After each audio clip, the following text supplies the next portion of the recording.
Hello guys, welcome to my channel. In this video, I'm gonna show you how to fix Instagram Reels glitch.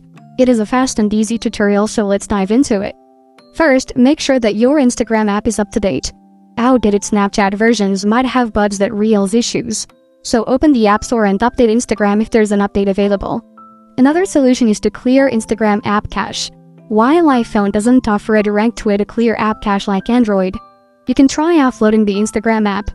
This removes the app itself but keeps the data. Reinstalling the app will download the latest version and potentially resolve the issue.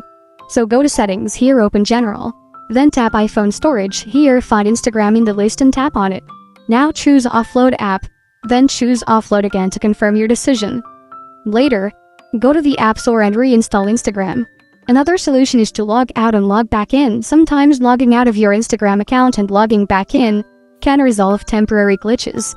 If none of these solutions work, consider reporting the issue to Instagram support. And that is how to fix Instagram Reels glitch. Thank you for watching.